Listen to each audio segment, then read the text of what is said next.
Hello, you're listening or watching Abiding Life Studios. Today I have with me my wife, Shay Wells, Hello. and I have Tim and Karen Lester with us. Hey Hi. guys, And where are you guys at? we're in, Hagerstown, Maryland. Hagerstown, Maryland. yes, and we're doing proper social distancing right now because we Yes, we are are. in our office. Yes, we're being good people here. So let's just get right into it. I really wanted these guys to talk about. I had a question the other day, and I wanted to have them go into it a little bit more. And the question is, how does a dominant thinker, a dominant feeler, a dominant doer get through, or the process they need to go through for a mate that has been unfaithful? Yeah. Well, no, that was a really good question, and what we want to do is lay out just some real foundational things, nothing long, just a couple of three ideas with each one of them. So we're going to talk about feelers first, and we'll talk about feelers as the victim, and all we mean by victim is they're the one that didn't do the affair. Yeah. And then we'll talk about them as a perpetrator, which means they did do the affair. And then later on, we'll talk about some practical things to kind of help people move along. And hey, listen, if we need to talk more about this because it's gone too long, then fine. So I'm going to start right out off with feelers. And when we talk about our unique self-test that we give, by the way, you can go online and take that test. There's three areas that it measures you in. One is sort of in the public setting. Another is in the more under pressure, or when you're decision making, that kind of thing like that. And the other is in the affection area. And it would shock anybody to know affection is sort of your personal relationships and things like that, and the amount of love you want to love and hugging and attention you require, and the amount that you give out. And so feelers. So primarily when there's an affair involved, it primarily affects this personal relationship affection area. And since they're under pressure, then obviously it can bleed over into that. But a person that's a dominant feeler, like you were talking about, just a few little things. As a victim, here's some things that they will do, how they'll react if they're a victim. First thing, they're going to try harder to fix the thing. So they'll work like crazy. So if a person's got a lot of feeler in them, they'll assume that they did something wrong, and they'll just work harder and harder and harder. Of course, depending on where they're at in terms of the relationship, this person that had the affair may or may not want to quit, or they may or may not want to talk about that kind of thing like that. But that feeler is just going to work like crazy to not lose the relationship, because they have this really, really, really high need for love and affection. And that's hearing I love you, having them touch them, the sexual relationship, all of that. A really high feeler wants a lot or needs a lot, and they'll express a lot. So they'll just go great guns trying to do that. And of course, if this person is kind of the person that had the affair, if they don't know if they want it, or if they're not wanting to talk about it, every single time they don't talk about it, or every single time they don't receive this victim's, the feeler's love and affection, it hurts them again and again and again and again. And here's the big caution. If you're a feeler and your mate has had an affair, while you'll keep trying and trying and trying and trying and trying, they can finally just get exhausted, and they'll start looking to other places to get that really insatiable need for the I love yous and the touching and the hugging and that kind of thing like that. They can go to other places. And obviously it could be they could just drink like a fish because they don't have to feel any pain anymore, or they could go find somebody else, not because they were looking to have an affair, they're just starving to death. Yeah. So that's kind of the feeler as a victim. And Karen's going to tell you a little bit about them as a perpetrator. As we had said, feelers have a very high need for love and affection, and that can drive them to walk outside the marriage to have that need met. At the same time, if they are the perpetrator, they could also feel a lot of guilt and shame for what they have done, mainly because they're relationship driven. again, they can lie for a while about, the facts of what has happened. But again, the guilt and the shame will override them because they want so much to have this relationship fixed that they'll just spill everything out and run the risk of the marriage not being able to be reconciled. And finally, they can easily create offenses within their spouse to justify them walking outside the marriage, which may be truthful or not, but they can live in a fantasy that say, because my spouse does this, this, and this, I need to have more. And so that'll be the justification, and obviously, operating wrongly. Yeah, so let's think about that for a minute. While we were talking about that, is there anything just popped up in your mind about feelers, anything at all? If not, then we'll just move on to the next one in terms of a victim or a perpetrator. Well, I was just going to ask, do feelers tend to then live in like a cycle of like, I want this, so I'm going to step out, but then now I feel bad, but then I want it, so I'm going to step out. So then do they kind of create their own cycle of infidelity? Because that high need for love and affection needs to be met. And if they are not seeking Christ to have that need met, they can easily find other places to do, and it'll be fantasies as well. So. Yeah, and so a lot of feelers then, they'll get married like the rest of us did, thinking, oh, my mate is going to complete me, and they're going to meet all my needs and all that kind of stuff like that. And honestly, you give a feeler 150 hugs in a day, and they'll be mad at you because you didn't give them 151. Yeah. They just are that driven. And so you're right. They just cycle in and out. Great observation. Any other thoughts or observation? You guys work with people and things about feelers in situations like this. Well, I guess my question would be is if I'm a high feeler and whoever my mate is, and I ask for sex and they say no, what does that make a high feeler step out, you think, more, or have that justification to step out? They can try harder and harder to please, but again, they are so driven by that need for love and affection, they can take that as rejection. Then at the same time, start assigning things that their mate are doing that, I said, could be, fantasy or not, to justify what they are about to do. And we just finished working with a couple that the girl was the perpetrator in this, high feeler, and she was married to a thinker. She didn't get what she wanted, and then she decided to work harder at it, and then she started finding little pit things to say, this is why I'm going to do this. And then she did, and then she came back and felt great guilt and shame, and tried to work hard to fix it, but right now it's not looking real promising. Yeah, and so the feelers are really impulsive, and so they're pretty easy at justifying going to get that need met somewhere else, and not going to Christ. And so so they just need to be aware. I'm not saying they're more likely to have affairs than anybody else. Right. I'm just saying, they're going to get it met, and they'll get it met one way or the other. But they're also high blame takers as well. And so they will work, as Tim had said, as the victim, really, really hard to please. And finally, they just give up. And instead of seeking Christ or counseling, they end up walking outside the marriage to have that need met. And then they feel tremendous guilt and shame for what they have done. Yeah, so that cyclical thing you were talking about, Jay, that definitely happens with them.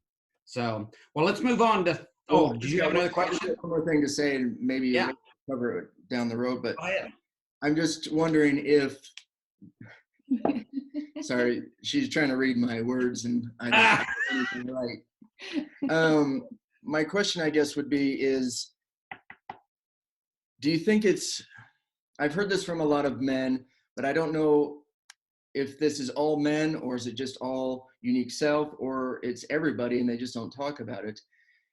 Do you think most people get acceptance from sex, or do you think that's more of a men thing? Well, good question. Sorry, didn't mean to interrupt you. No. Men definitely, I'm not saying it's right, but much of their identity gets tied into the sexual relationship.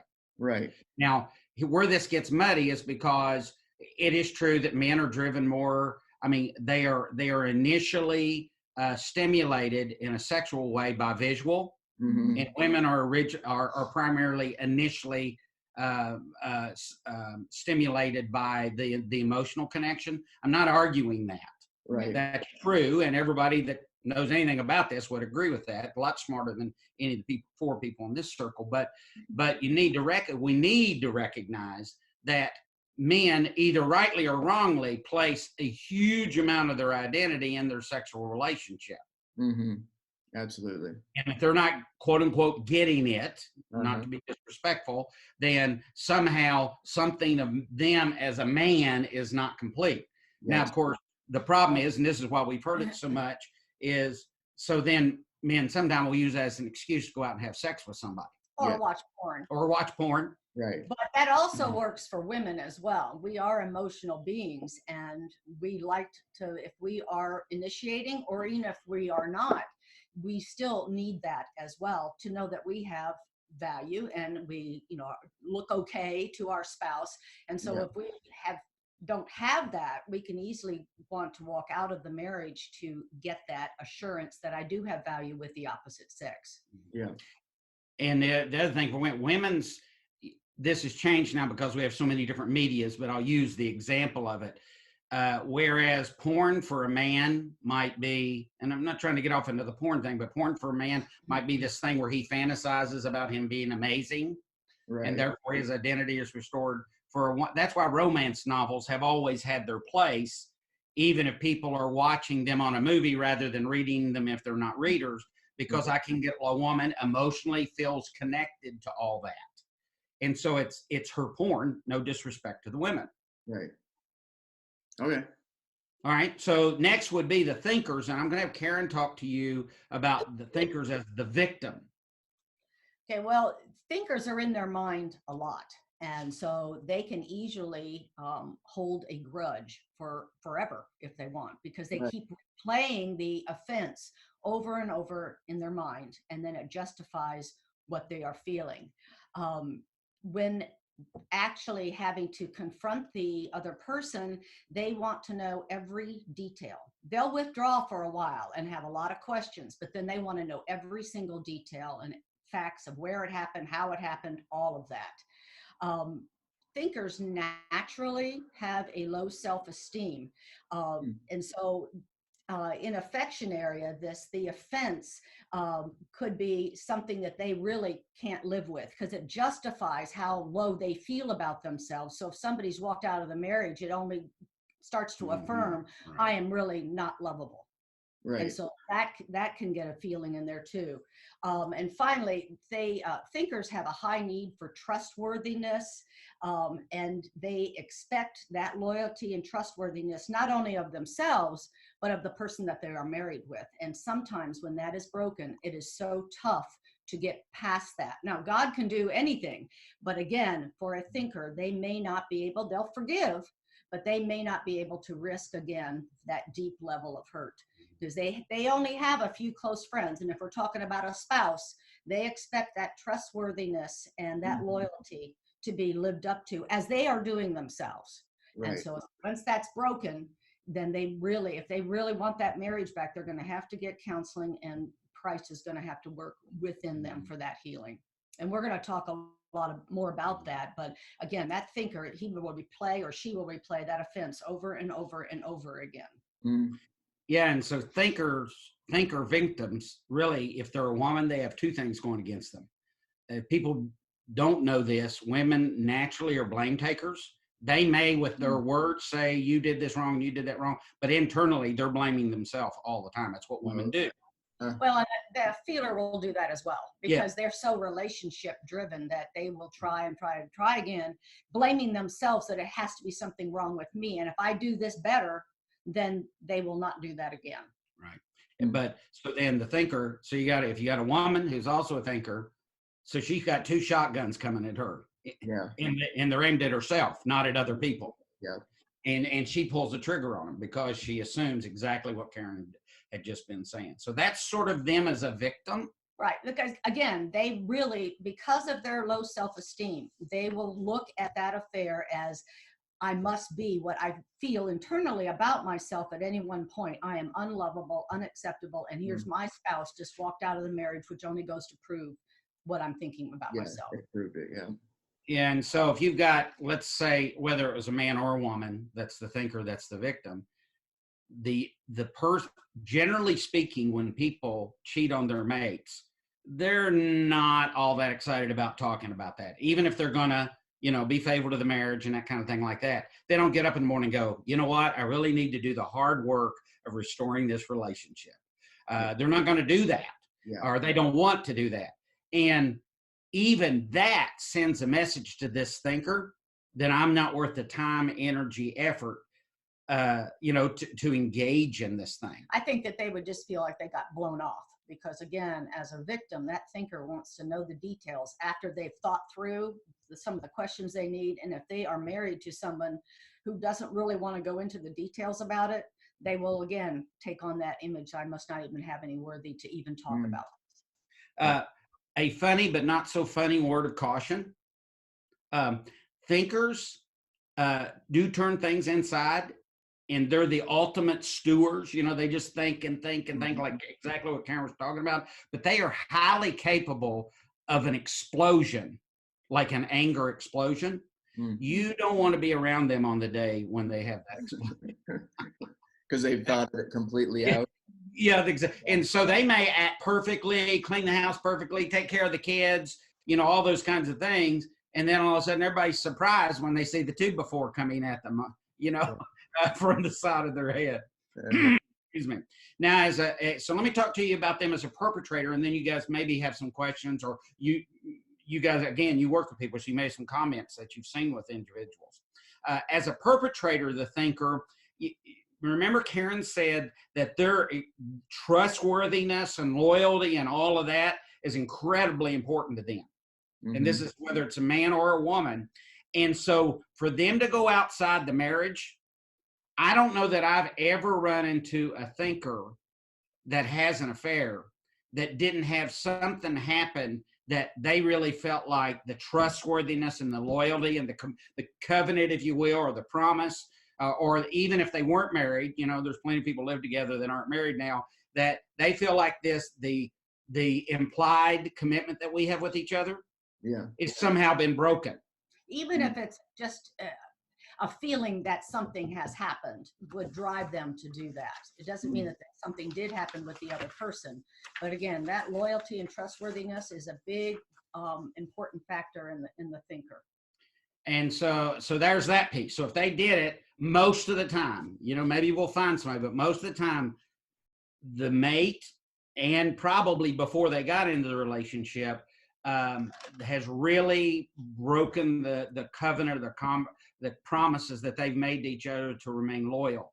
But if they do go ahead and have an affair, they're going to be incredibly reluctant to talk about it, because they already feel guilty. They're already beating themselves up over it because they know it's not supposed to be there.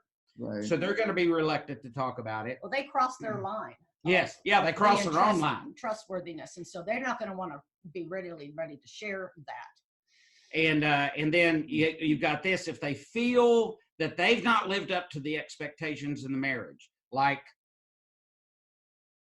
a job or parenting or something like that. And this is a reason why they might go outside. They will go into some fantasy world where they don't have to think anything about their failure. And so one of the reasons they get pulled aside, the reason they would consider a relationship breaker is whether it's porn, or they might go see a prostitute, or they could easily get involved with somebody at work. They didn't see it coming.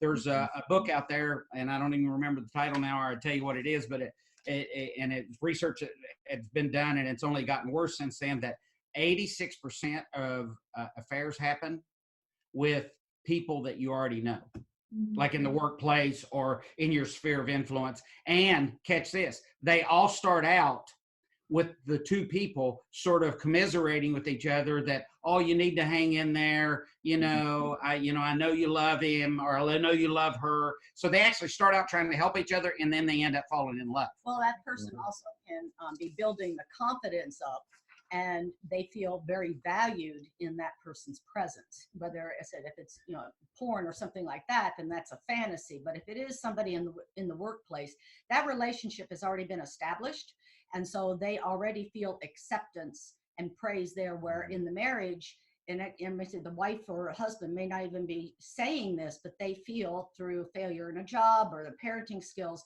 that they have failed their spouse in some reason. So this other person now is building them up in an area that they feel so devalued by. And it could be, I said, not even true. They've assigned a motive to it simply from within. Mm. And the last thing I'd tell you about a thinker, if they're having affairs, this whole thing was talking about, Karen was talking about how they have this, they have several things in their life that haven't worked out. Because a thinker has such a high standard for themselves, and their identity is wrapped up, whether it's a man or a woman, in what they do. Mm-hmm. If everything in their life is failing in what they do, some people just break and go do something else that they feel like they're succeeding at. Mm-hmm. And it's this fantasy world they're living in, and they don't even have to look back at all the stuff that's a complete failure in their life. And so there may or may not have been all that bad of a person, but if an accumulation of things happen, and I'm not trying to excuse people for having affairs, we're just trying to understand why that happens. Yeah. But one of the difficulties is it's very hard for them to come back. So even if they go to counseling, having to admit and look at what they did. It crossed the line, yeah. But they're always in their head. They're replaying, what has happened, and they can be blaming themselves and all of this, and be very difficult to bring them back, even though they were the ones that caused the affair.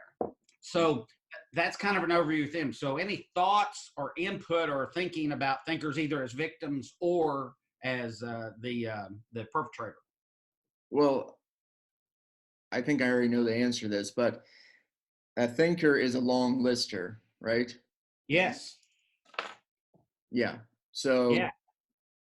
They're going to remember the littlest things from 20 years ago, even. Yes. And pull it back out into the conversation over and over again without having some specific guidelines if we're going to be working on reconciliation. Yeah. Yeah. And so the problem with that is, even if I've got a mate, let's say that I've got a mate so I'm a thinker and I was the victim, and I've got my long list of things and that the person's done wrong and all that. And so now, let's say that my mate says, yep, I want to make this work. I was wrong. I was, this has destroyed the marriage and so on. And so, man, they're paddling as hard and fast as they can go. And it's sincere. They're really trying hard. Well, here's the danger for the thinker. The danger is that they'll say, well, yeah, but you did. Yeah, you may have got that right. But what about no, and they got a whole long list. So that's a huge deal for them, because it informs how they go forward, because they keep bringing up the list. And the problem is they never take anything off the list. Yeah. Yeah. And so they can be years later still remembering it. And here's the thing about it is, for a thinker, if it's on their list and they can think about it, it's almost like what happens for them in their mind is like it just happened. Right. Yeah. Because they're replaying it in their head, like none of the other temperaments. Well, too, and remember that they have one of the lowest self-esteems. And so in their mind, they can be replaying, yes, here are the offenses, but they can also have that a flip is they have those offenses because I'm not valuable or loved. And so they can keep going back and forth in that and just really be in a spiral. Well, yeah, go ahead. No, go ahead. Well, I was just going to say, like for Shay and I, we are both long listing people, and we kind of sat down and said, yeah, that's fine and dandy for everybody else, but we are not going to do that with each other. Right. And we've stuck to that. I mean, good. That's good. I can't even tell you what the last argument was about because I refuse to remember it. Well, and that falls into the category of fair fighting. When we talk about, you don't get to bring up stuff that's already been settled. Once it's done and we've talked about it, then we don't get to bring it up in another, conflictual argument. It's just, that is not fair. Yeah. Yeah. And one of the things that, in what you guys did is brilliant. And here's why. a lot of the times, no matter what temperaments do this, but thinkers are masters at this, whether the person's had an affair or not. if they don't say, we're just going to talk about the thing we're talking about right here, this one issue that we're talking about. A lot of times when things happen, you guys know this, there's usually 2 or 3 or 4 or 10 legitimate issues. And there's tentacles going everywhere. And all kinds of tentacles. Yeah. And so what happens is two things make it impossible to settle that. One is I try to come up with one answer that fits all those things. Well, you can't do that because it's too complex. Yeah. You know, so for an example would be, you know, Shay, although I know this would never happen, perhaps might have been a bit snippy with you when you came over. I know, Shay, that's hard to believe. And so you come in and you've done something boneheaded, which of course would never happen, Noah. But she's a little snippy with you. And so all you want to talk about is the fact that she overreacted to your boneheadedness and she was snippy and so on and so forth. Right. Well, there's 2 legitimate issues. You were boneheaded and she was snippy. Let's have 2 separate conversations about that. Yeah. One at a time. Yeah. Settle that and then go on to the other part. Yeah. But we're so entrenched in getting our point across, we can't do it. And it makes it hard for us to own up. Maybe hard for Shay to own up that she was snippy because of what Noah did. And Noah, it's hard to say, you know what? Yes, I did that. So sometimes it's hard to own up to our own stuff. I mean, that's Definitely. I mean, but you guys have probably already discovered you can't do that, right? I mean, you have to have all the conversations. Yeah. Oh yeah, we definitely have to have the conversation. We still, Yeah, and then you got to stop. well, yeah, and so then, but you add on top of that what you guys just brought up, is that you've decided, look, we're not talking about old history when we go to talk about something. Yeah. Because if we've already got at least 2 or 3 legitimate issues, and then I add 10 from the long list in the past, that you thought were settled. you're never going to get that issue settled. No, just brings up old hurts. Right. We And don't then do it it. starts to spiral and Yeah. it doesn't go anywhere. So that's not that thinkers are the only ones that do that. They are just the kings and queens of that. Right. So congratulations. You guys are the king and queen of making lists. Perfect. In your mind, I hope you're not really writing them down. But I do have a question, and it kind of goes into that. And I know we're going to talk about like the closure of it Sure. later. But if I'm a high thinker and he steps out on our marriage, Mm-hmm. and then I need to know all of the details, Mm-hmm. what's the benefit of even knowing all of the details if then I'm going to put that all on my list? Because I know as a thinker, they can come up with their own scenarios, and those are probably 10 times worse than what really happened. Mm-hmm. But then what is the benefit of even telling, and I'm just kind of telling it from the other side, Sure. why would I want to tell my spouse who's a high thinker all of the details when that just basically gives them the ammo to bring that up for 10 years because now they know the details instead of allowing them to just make up their own details? Mm-hmm. Well, the only way that would stop would be to present them to Christ. And we'll be talking about that in the forgiveness piece of that.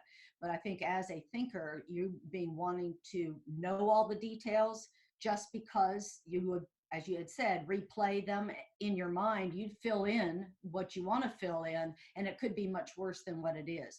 Once you have all the facts, you can move forward a lot easier than all the unknowns. Thinkers do not work in unknown areas very well. They want to know the facts so they can move forward with that. And again, that's unfair fighting if they continue to replay that and use that as ammunition in another argument. And that's where, I said, good Christian counseling comes in, and of course the nearness of Christ as well, to work on the healing piece of that. Right. But again, we're going to be getting into a little bit more of that later on. Okay. But in addition to that, my argument would be, just expounding on what Karen said a little bit, is that for the thinker, I'm talking about the thinker right now. Mm-hmm. Yeah, it's true. There's the danger that they could use that to bring up and put on the list. But because of who they are as a thinker, they have to process data. They need to know all the data. It's driven. They don't get closure without it. Now, there's a sense in which we're all like that, but particularly for the thinker, they literally, a lack of data actually creates fear, anxiety, that kind of thing like that. And so that's from our perspective, that's the primary reason for a thinker, because what they'll do is, even if you've bullied them into not asking you any more questions, which is what a lot of people do to thinkers. Look, you've asked these questions, daggone it, that happened 3 months ago, and or whatever time it's been. They don't realize, because they didn't get the data they needed, they're still processing in their mind, except they have nothing to process. So closure, in our opinion, is absolutely impossible for them. So what you're doing is you're weighing, do you want them to have some closure about this if they can? And I'm not saying just because you do that, it guarantees they have closure. Right. I'm saying because of the nature of the way their brain works, it's worth the risk of them putting it on the list later on. Okay. They will actually stall out in actually moving forward if they don't have all the data. And in their mind, there are unanswered questions because they need to know all the facts. It's in them. And so even though you run that risk, without it, you're not going to be able to move forward as easily because they're operating in the unknown, and they don't do well with that. And so, Shay, did that answer your question, or did we go somewhere where you didn't need to go? No, it did. I'm just wondering, like, as a thinker, even if you tell them 100% of the details, they're still going to add on was that the whole detail? Was that, how would they kind of stop that thinking? Because, like, even if I was a super, super high thinker and he told me everything, well, I still have my story on top of his story now. And so it's really up to them to kind of decipher the true details and the made up details and stop themselves. Well, part of that is going to be covered as we work on forgiveness piece of that, because much of that is going to depend upon faith in Christ in the healing piece of that. But again, just looking at this part of it, without telling all the details, that person's going to fill in their own, and they're not going to be able to move forward because they're not operating in reality anymore.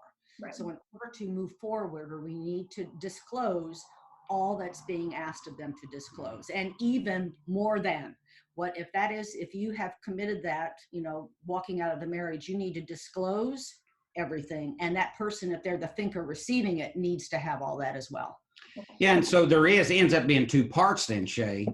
That one, it is legitimate to say, look, they need this data to deal with this. But there's still the reality, as you have pointed out, very specific.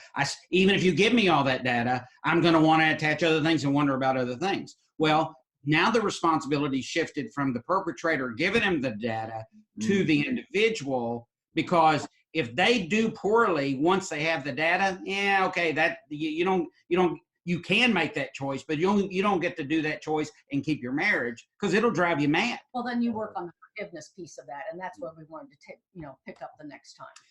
Okay, and so guys, we actually have one more. I'm just wondering, with the time, do we want to go on, or do we want to do part 2 of this? Well, let's do the doer. Yeah, let's go ahead and do the doer, and then we'll wrap it up. Okay, sounds great. Well, so the doer, the way that works, again, there's a victim. For the doer, if they're the victim, they may or may not want to stay in the marriage, because the doer is going, hey, listen, I was giving my best effort, gave you more than I gave anybody, and you blew it. And of course, they're not going to see that they did anything to create that problem. And so they may say, well, I'm never going to be divorced, so I'm going to work on this no matter what. Or they might just say, hey, we're done, we're out here, and there's no amount of talking to them that's going to get them to do it. They are going to be incredibly angry, and they will express that anger, and they will punish you, and they will blame the other person for the failure of the marriage. The problem here is, I'm not saying every doer, but many doers are a little more difficult to live with than others. And so they may drive their mate crazy, or their mate can't stand it anymore.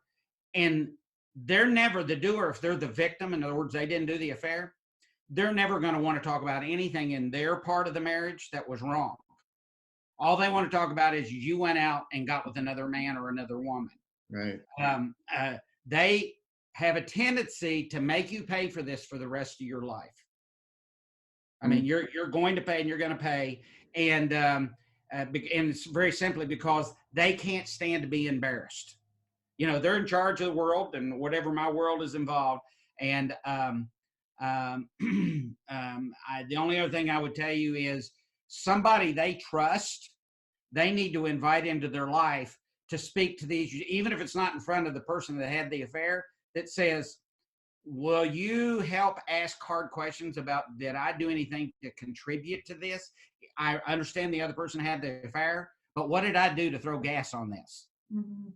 You know, that kind of thing. So that's them as the doer as a victim. And that is going to be very hard for them to do because, again, they don't want to take ownership of what they did in this. So it would have to be a trusted friend that could actually talk and they could receive some of that hard stuff. Now, whether they accept it or not, that's up to them. But again, it's hard for a doer to take on anything that they did wrong in this relationship. Mm. And Karen will cover the perpetrator. You have any questions about that or comments about that piece? I mean, that one's pretty straightforward. I'm going to make a statement that I'm going to get in trouble for and then turn it over to Karen. We don't run into too many doers that people have affairs on unless they're married to another doer. Mm-hmm. Oh, huh. Doers usually often create an environment that nobody can live with them. Mm-hmm. And then they want to blame the world because they were the perfect husband or the perfect wife. So usually a doer is going to be the perpetrator instead of the victim. But even if they didn't have the affair. And as a perpetrator, as a doer, they feel that they have the right to get what they want. So if things aren't going their way, they will walk outside the marriage because they feel like they have rights and they deserve that. Mm-hmm. They will often tell the other person just to get over it. You just need to move past that. So now the doer is asking the other person to look through their filter system, which obviously we've talked about that may not work. And they can also hold their victim captive, performance-based acceptance. So this is what I expect from you.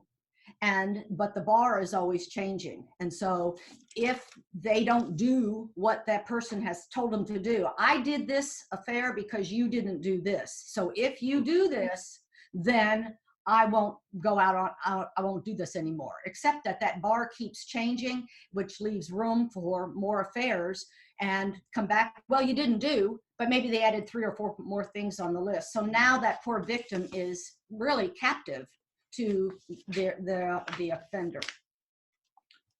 And so that's how they act and react as a perpetrator. So ask some questions, make some comments about doers. Well, I guess my question would be, if their mate is a feeler or a thinker, can you go into what that's like? Yeah.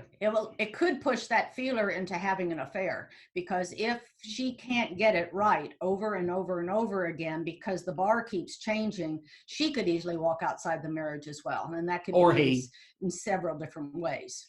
So because feelers are so impulsive, if they're married to a doer and the doer says, well, hey, you need to get over it. We're not talking about this. We're not, I'm not doing anything with you about this. I said I wasn't going to do it again. You just need to trust me and get over it. Then the feeler can get really impulsive, and they'll just find somebody else that'll give them some attention and time. Mm-hmm. And then, of course, the doer will feel justified. And by the way, even though they had the affair first, whether it's man or woman, they'll use the fact that they pushed somebody out of the marriage. And they'll use everything they can do to manipulate them. They'll threaten them with their kids. They'll threaten them with money. They'll threaten, you'll pay for the rest of your life, that kind of thing like that. Okay. The feeler could easily feel more than the others as a victim in this, as far as being trapped, because they're so driven by that relationship that they will keep performing and performing to try to get it right. And eventually they just give up and they become either numb to the relationship and emotionally not connected, or they actually find a way to get some soothing outside of the marriage. And with thinkers, here's what happens, Noah. Thinkers, one of their huge needs in life, in any relationship, particularly in a marriage, and this is either a man or a woman, If they're married to a doer and doer has the affair, a thinker has to have security. I mean, they have a really high need for security. And so that means they know they're going to have a house to live in. They know there's going to be enough money to eat. If they have children, my children are going to be taken care of and that kind of thing like that. And so I'll use the example of a woman, not that there aren't, it couldn't be the other way. But we've seen a lot of doers basically threaten a thinker with, I'm going to make your life miserable. I'm going to take your kids away. I'll make sure you're living on the street or you're living back with your mom and dad. I'm going to take every penny you've got and so on and so forth. Well, it can be the other way as well. But the problem is that if the doer doesn't want to settle the issue, he just wants us to go away, or she just wants us to go away because they don't want to deal with it, then they'll do whatever they've got to do to keep that thinker in line. And usually it's by intimidation and manipulation and threats. And if you talk to that doer, male or female, they'll tell you, hey, my marriage is great. My life is great. That's what they say, because they forced everybody in their life to play their game. They're the king or queen of the household, and everybody's scared to death of them, not necessarily just to get beat up. I don't mean that, but they're scared that they're going to lose their security. This is with the thinker. And so the doer are going to think everything's perfect. It's wonderful. On the other hand, the thinker is I guarantee you, they're constantly going over in their mind all the stuff that happened from the past, the affairs and that kind of thing like that. And in their mind, it's never going to stop, because you see, there's never been any reconnect emotionally. Nobody's ever really done anything so they can come together. Well, and that thinker is going to be living in fear as well, and keep trying and trying, but not really 100% connected in the marriage, which then drives the doer to go have some more affairs. And so it's a constant circle there without some intervention. Does that make sense? Blows up. Yeah, until the thinker blows out. Yeah. Okay, and again, I want to be aware of our time, but any more? I just have one more, and then we can wrap it up. But what if there's a doer and a doer married to each other? What happens when one cheats on the other? Does the other just cheat then? Yeah, sure. Could. Yeah, and Sure. they feel very justified in doing that, and it would be very difficult to be putting that back together. But again, they justify their actions. They can make the other person try to pay for it. But again, a doer is not going to be told what to do, so they're going to do what they want to do and feel justified in doing it.